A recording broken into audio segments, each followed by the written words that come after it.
The trimmers are the throttle of the boat. The headsail trimmer's job is to adjust the head sails for best possible boat speed or tactics. He communicates directly with the helmsman about speed and height, the pressure in the sail, and also the location of nearby marks and other boats. He also communicates with the main trimmer about speed and sail settings, as the two trimmers must work together to be effective. The best trimmers develop a keen eye for sail shape, a good feel for boat speed, and are always one step ahead of the game. Just check this bag here. This is probably today's jib. So like any other position, headsail trimmers are responsible for their work area and tools. Before the boat leaves the dock, check the condition of all the jibs and spinnakers. Look for visible signs of wear and tear. Make sure that the leech cords work, the jib battens are secure, and that each sail is in the right bag and the right sails are on board. Know the wind ranges of each sail and the boat's target speeds for different conditions. Also, check the winches, handles, sheets, backstay adjusters, shackles, and spares. Prepare your area by making sure the jib sheets and spinnaker sheets and guys are led properly. On most boats, the guy is led under the jib sheet, while the spinnaker sheet leads to the cabin top winch. Leave one wrap of the spinnaker sheet on the base of each cabin top winch. This way, the winch can still be used upwind, but the sheet is ready when you need it at the windward mark. Finally, when you have the correct jib for the conditions trimmed in for maximum speed upwind, mark the sheet with tape where it meets the base of the winch drum. This will enable you to repeat your final trim setting tack to tack. The lead position and halyard tension should also be marked as well so they can be repeated.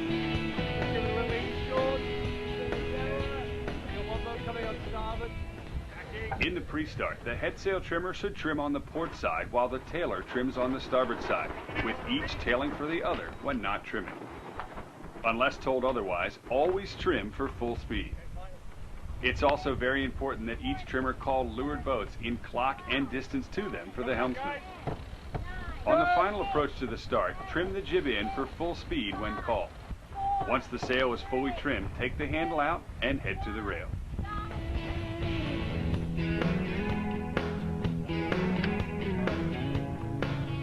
Upwind, the headsail trimmer is responsible for making trim adjustments as conditions change. Adjust the sheet for minor changes in wind velocity and the jib lead and halyard for major changes. In lighter air, the trimmer should stay by the winch as adjustments come often and the weight is usually needed to lure. In heavier air, the trimmer comes off the rail to make adjustments.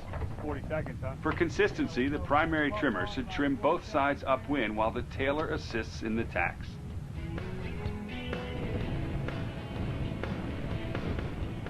In attack, the trimmer comes off the rail first and takes any extra wraps off the winch, making sure there are still enough wraps to keep the sheet from slipping, and checks that the sheet is free to run. On boats with overlapping headsails, ease the sheet slightly as soon as the headsail begins to unload. Just as the front of the sail begins to luff, release the sheet by unwrapping it counterclockwise off the winch in an upward pulling motion, and pay it out, making sure it doesn't kink or wrap on the turning block or lead block. While the tailer pulls in the new sheet, cross the cockpit behind him and start grinding in high gear. As the sheet loads up, grind as much as possible, then switch to lower gears as necessary. The best stance for grinding is over top of the winch with the winch centered in your chest, feet spread at shoulder width or wider, and your weight on your leeward leg. After the grind, take the sheet from the tailer, add more wraps, make the final trim, cleat the sheet, and head to the rail.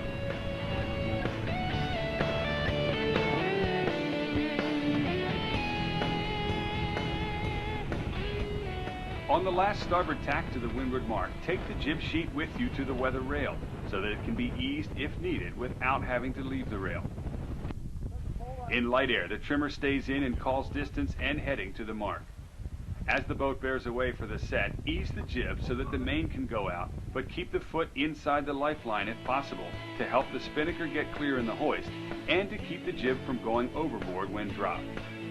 As the spinnaker is hoisted, cleat the jib sheet and grab the spinnaker sheet. Put any necessary wraps on the winch and move to the weather rail so you can see the spinnaker trim. Don't trim the sheet until the spinnaker starts to fill on its own. Then go right into normal trim, easing until you see a curl in the upper luff.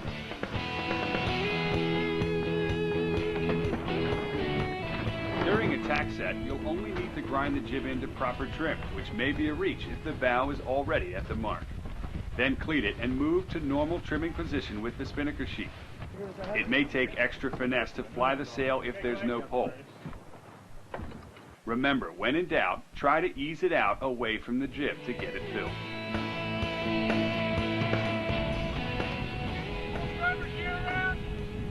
For a jive set, you'll need to pull the spinnaker gear around to the starboard side, well before the mark. On the last starboard tack, the trimmer and tailer will need to switch sides, so the tailer releases the jib on the port side, while the trimmer tails on the starboard side as the boat jives around the mark. Once the jib is in and cleated, grab the starboard spinnaker sheet and move to windward to trim.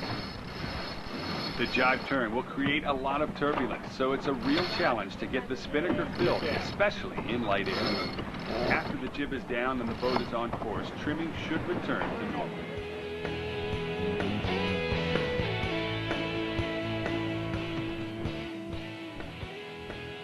Sailing downwind requires good communication and aggressive trim. The primary job for the trimmer is to let the helmsman know about the pressure in the sail, as the fastest speed down the course requires constant trim and maneuvering to maintain. When the breeze goes lighter, tell the helmsman how far to head up to keep the boat at target speed. When the pressure's on, tell him how far to bear off again to keep the boat on target. When the boat heads up and bears off, coordinate with the guy trimmer as to how far the pole needs to be eased forward or squared back to maintain trim. In heavy air, you might need a grinder such as the pit person or a floater on the sheet winch.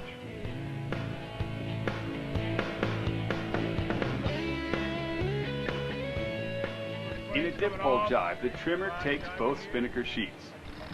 Ease the working sheet as the boat bears away while simultaneously taking up the slack in the lazy sheet when the pole is squared back. Once the pole is tripped, free fly the spinnaker with both sheets while the new guy is made. When the new guy is made, ease the old sheet to the guy trimmer at the same rate he trims on the new guy, so the transfer is smooth. Bearing away for you. Then move to the rail and resume trimming the new sheet as the boat comes to course. In heavy air, the pole is already squared, so the trimmer need only take the slack out of the lazy sheet before the jive, but the grinder will need to be on their toes with two active sheets going into the jive. In an end-for-end jive, it's often easier to hand the old sheet off to the guy trimmer just before the jive once he's squared the pole back. He then eases the old sheet through the jive while you pull the new sheet to rotate the spinnaker. The spinnaker's rotation should match the helmsman's rate of turn. More rotation is needed in light air and less in heavy air. As the pole is made, the guy trimmer then squares the new guy as you trim the new sheet.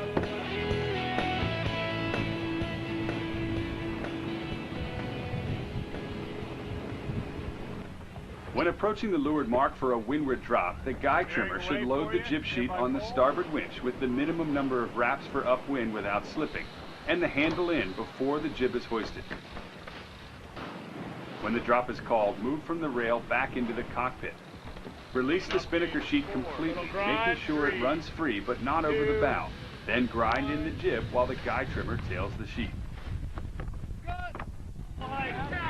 When the jib reaches final trim, move to the rail and set up for the next tack.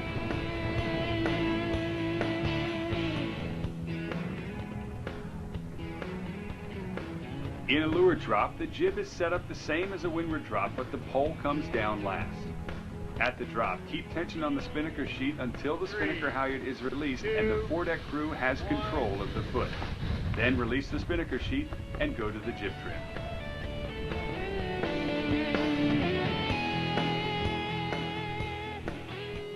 A jive drop begins with a no-pole jive. Once the pole is dropped, the guy trimmer pulls the slack out of the starboard jib sheet and sets up the starboard jib winch while the trimmer free flies the spinnaker from both sheets. When the drop is called, trim the port sheet hard to rotate the spinnaker to port around the jib while releasing the starboard sheet, making sure it doesn't go over the bow during the drop. Coming up in 4. Little grind, 3, 2, When the bow has the spinnaker under control, drop the port spinnaker sheet and grind the jib in around the mark.